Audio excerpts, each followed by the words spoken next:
काल झालेल्या गोकुळाष्टमीचा सण महाराष्ट्रात विशेषतः मुंबई, जोगेश्वरी, परळ, ठाणे, डोंबिवली, कल्याण या ठिकाणी मोठ्या जल्लोषात पार पडला. यामध्ये उंच हंड्या, प्रचंड रोख बक्षिसे आणि नामांकित चुरस आपल्याला पाहायला मिळाली. पण यंदा ठाण्यातील संकल्प प्रतिष्ठान आयोजित दहीहंडीत एक ऐतिहासिक क्षण घडला. मुंबईतील कोकण नगर गोविंदा पथकाने तब्बल 10 थरांचा मनोरा रचून जागतिक विक्रम नोंदवला. हा विक्रम याआधी जय जवान गोविंदा पथकाच्या नावावरती होता. कोकण नगर पथकाने जय जवानचा विक्रम मोडत काढत आपलं नाव इतिहासात कोरलं गेलं. मात्र मुंबईतल्या सगळ्यात जगप्रसिद्ध पथक म्हणजे जय जवान गोविंद पथक जोगेश्वरी पूर्व येथील या पथकात तब्बल 500हून अधिक गोविंदे आहेत. प्रत्येक वर्षी हे पथक सरावासाठी 2 महिने आधीपासून तयारी सुरू करतं.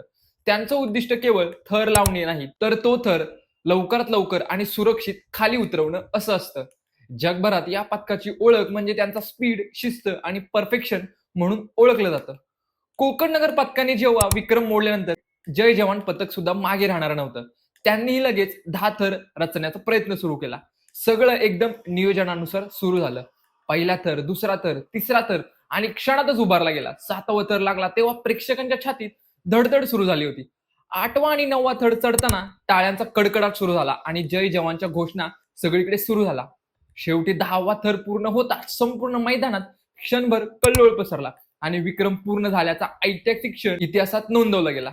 मात्र आनंदाचा तो क्षण फार काळ टिकला नाही. 10वा थर झाल्यानंतर जेव्हा मनोरा सुरक्षित खाली उतरवण्याची वेळ आली, तेव्हा अचानक 8व्या थरावरती असलेल्या एका गोविंदाचा पाय घसरला आणि काही सेकंदातच तो संपूर्ण मनोरा पत्त्यासारखा खाली कोसळला.